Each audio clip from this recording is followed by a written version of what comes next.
నమస్తే సార్. నమస్తే అండి. సార్ మొన్న జూనియర్ ఎన్టీఆర్ గారి ల్యాండ్ ఇష్యూ ఒకటొచ్చింది. అసలు ఆ ల్యాండ్ ఇష్యూ ఏంటి సార్? ఏం జరిగింది? జూనియర్ ఎన్టీఆర్ గారు మోసపోయారని చెప్తున్నారు. నిజంగా జూనియర్ ఎన్టీఆర్ చాలా ఇంటలెక్చువల్ పర్సనా? అలాంటి వ్యక్తినే మోసం చేశారు. అలాంటి వ్యక్తే మోసం పోయారంటే కామన్ పీపుల్ ఎలా మోసపోతారనేది క్వెషన్ మార్క్.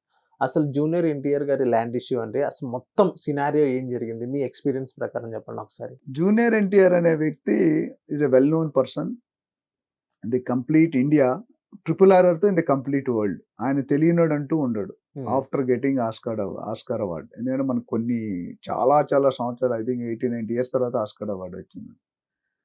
అయితే అంత పెద్ద ఆయన మోసపోయాడనేది హవాక్ అవుతున్నారు జనాలు. ఎందుకంటే ఏ సెలబ్రిటీకైనా అదర్ స్పోర్ట్స్ సెలబ్రిటీ గానీ, సినిమా సెలబ్రిటీ గానీ, బిజినెస్ వీళ్ళందరూ కూడా ఒక లాయర్ ఉంటాడు, ఒక డాక్టర్ ఉంటాడు, ఒక చార్టర్డ్ అకౌంట్ ఉంటాడు, ఒక లీగల్ ఒపీనియన్ వీళ్ళందరూ వాళ్ళ చేతిలోనే ఉంటారు రెగ్యులర్. ఎందుకంటే there are so many crores of transaction.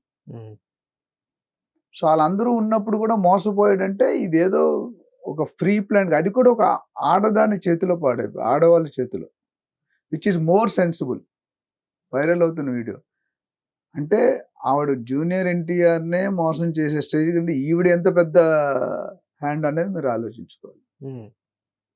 Okay, ఆ డీల్ అయినప్పుడు జూనియర్ ఎన్టీఆర్ గారు 21, 22 ఇయర్స్ ఉంటారనేది ఒక న్యూస్. ఎగ్జాక్ట్లీ అసలు ఏ డీల్ సార్ అది? ఒక జూబ్లీ హిల్స్ లో రోడ్ నెంబర్ 75లో ఒక 681 స్క్వేర్ యార్డ్స్ ప్లాట్ ఆ డీల్ అయినప్పుడు 2003 సంవత్సరంలో ప్లాట్ని 35-36 లక్షలకు కొన్నారు జూనియర్ ఎన్టీఆర్. జూనియర్ ఎన్టీఆర్. ఈ రోజు అది ఎంత అయిందో తెలుసా? 25 కోట్లు. ఓకే. ఆ! 21 ఇయర్స్ లో 35 లక్షలు కాస్త ఎన్నిసార్లు 70-80 సార్లు పెరిగిపోయింది. అంతే కదా? అవును. సో అయితే అప్పుడు అడిగారంట ఎన్టీఆర్ గారు, ఏంటంటే ఈ ప్రాపర్టీ మీద లోటుపాట్లు ఏమైనా ఉంటే ఒక బ్యాంకులో లోన్ ఉంది సార్, చెన్నై ప్రైవేట్ బ్యాంకులో, ఆ లోన్ క్లియర్ చేస్తే మనం ఒరిజినల్ డాక్యుమెంట్ తీసుకొని మీకు రిజిస్టర్ చేయగలను అన్నారు. సరే మంచిది, అది లోన్ ఏదో కనుక్కొని 5 లక్షలు 10 ఎంత ఉందో తెలియదు, లోన్ క్లియర్ చేశారు జూనియర్ ఎన్టీఆర్ గారు. ఆ డాక్యుమెంట్ తెచ్చుకొని రిజిస్ట్రేషన్ చేసుకున్నారు. ఇది ఎప్పుడు జరిగింది? 2003. హ్మ్. లోన్ ఎప్పుడు తీసుకున్నారు? 1996లో తీసుకున్నారు. ఎన్ని బ్యాంకుల దగ్గర తీసుకున్నారు? 5 బ్యాంకుల దగ్గర తీసుకున్నారు. హ్మ్. ఒక ప్రాపర్టీని 5 బ్యాంకుల్లో తీసుకుని చాలా కలిసి కుమ్మక్కై చేసిన. ఎందుకంటే ఒక ప్రాపర్టీకి ఒక బ్యాంక్ ఒకసారి లోన్ ఇవ్వాలి. అవును. ఒకే ప్రాపర్టీని మీద 5 బ్యాంకులు లోన్ తీసుకుని ఆవిడ మామూలు మనిషి కాదు. యాక్చువల్లీ వరల్డ్ బ్యాంక్ సెక్రటరీగా చేయాలి ప్రాపర్టీ ఓనర్. సుంకు గీతాలక్ష్మి పేరు. ఓకే. సో తర్వాత ఈయన ప్రాపర్టీ కొన్న తర్వాత మేబీ 2-3 ఇయర్స్ తర్వాత ఆయన మీద ఒక బ్యాంక్ క్లియర్ చేశాడు కదా 5లో. 4 బ్యాంకులు మేనేజర్లు ఫోన్ చేసి ఎన్టీఆర్ గారికి ఇంచుమించు హెరాస్మెంట్, నువ్వు పొజిషన్ తీసుకోలేదు, లోన్లు కట్టాలి, ఈఎంఐస్ పెండింగ్ అవుతున్నాయని. ఆయన ఏమంటారంటే, నేను తీసుకోలేదు లోను, ఆ ఓనర్ తీసుకుంది, నువ్వు ఓనర్ లోన్ క్లియర్ చేసాను, మీరు ఓనర్ అంటే నో ప్రాపర్టీ మీ పొజిషన్లో ఉంది. ఇప్పుడు ఆవిడ మీరు ఏం చేసుకుంటారో చేసుకోండి, నాకు మాత్రం లోన్ అయినా కట్టండి, ప్రాపర్టీ అయినా అటాచ్ చేస్తాం. ఇది జరుగుతుంది. సో ఈయన ఒక మేబీ ఒక 10 సంవత్సరాలు ఈ కోతని భరించారు, మేనేజ్ చేసి అది ఇది అని. ఇంకా ఒక స్టేజ్కి ఎట్లా వచ్చింది, 4 బ్యాంకులు కలిపి 4 సైడ్లు అటాక్ చేస్తున్నారు ఆయన. ప్రాపర్టీ అంటే ఆప్షన్ పెట్టేస్తాను. అప్పుడు ఆయన డిఆర్టీ అనే ఒక బాడీ ఉంది, డెట్ రికవరీ ట్రిబ్యునల్. ఏంటది? Debt recovery tribunal. వాళ్ళని ఆశ్రయిస్తే వాళ్ళు కూడా ఎన్టీఆర్కి ఎగనెస్ట్గా ఆర్డర్ ఇచ్చారు, ఏంటంటే నువ్వు కట్టాల్సిందే అని. అప్పుడు ఆయనకి అంత పెద్ద సెలబ్రిటీ, ఆయనకున్న షెడ్యూలు, ఆయనకున్న ఇది చూసుకుంటే చాలా సివియర్ కేసు అయిపోయింది. అప్పుడు ఆయన హైకోర్టుని ఆశ్రయించారు. హైకోర్టుని ఆశ్రయిస్తే వాళ్ళు ఏమన్నారంటే, మీకు డిఆర్టీ ఇచ్చిన ఆర్డర్ కాపీ, ఇంతవరకు ఆర్డర్ కాపీ చెప్పారు కానీ రాలేదంట ఫిజికల్, అప్పటికి మన 2-3 డేస్ బ్యాక్కి. సో ఆ కాపీ మీకు ఈ ప్రాపర్టీకి ఉన్న link documents, sale duty, sale అన్ని కాపీలు సబ్మిట్ చేయండి జూన్ 3వ తారీఖు లోపు. జూన్ 6వ తారీఖు విచారణ జరిపి దానికి సరైన అప్రాప్రియేట్ డెసిషన్ తీసుకుంటాము అని చెప్పారు. అయితే కమింగ్ బ్యాక్, జూనియర్ ఎన్టీఆర్ గారు అసలు కావాల్సిన చెక్స్ చేశారా లేదు? ఎందుకంటే ఇది ఏదైనా ఇన్ఫ్లుయెన్స్లో కొన్నారా, ఏదో ఫ్రెండ్షిప్ మీద కొన్నారా, లేకపోతే తక్కువ రేటుకి వస్తుంది అనుకున్నారా, ఇవన్నీ క్వశ్చన్లు అరైజ్ అవుతున్నాయి.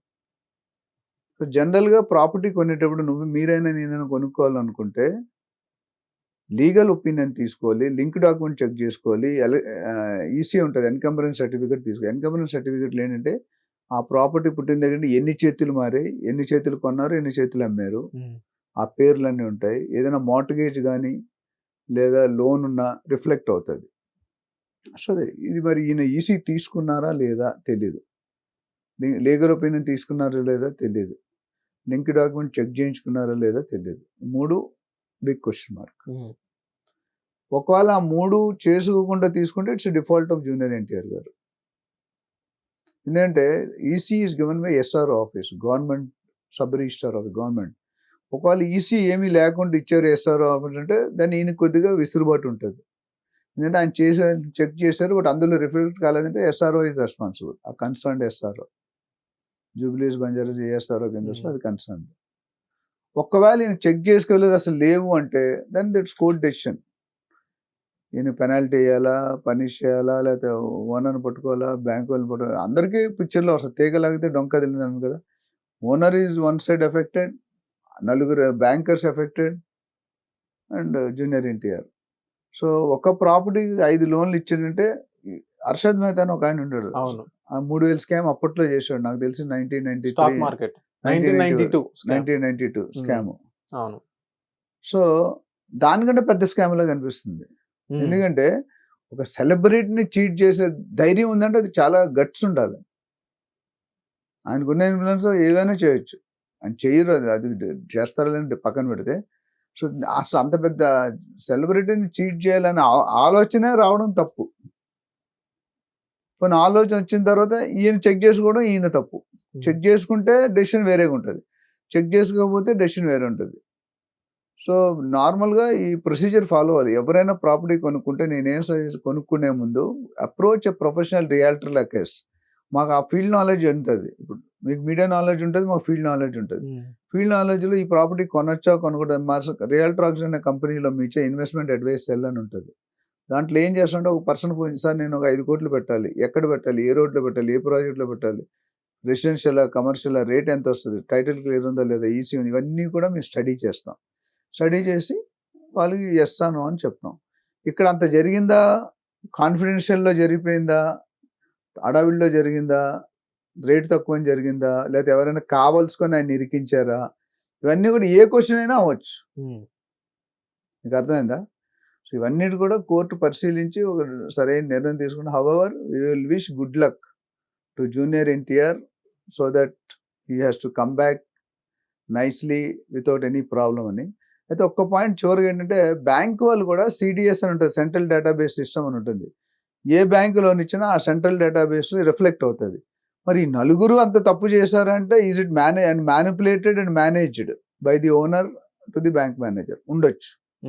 ఎందుకంటే ఒక ప్రాపర్టీకి అసలు 5 లోన్లు ఇచ్చే ఆస్కారమే లేదు. తెలిసే ఇచ్చి ఉండాలి, తెలియకుండా అయితే జరగదు.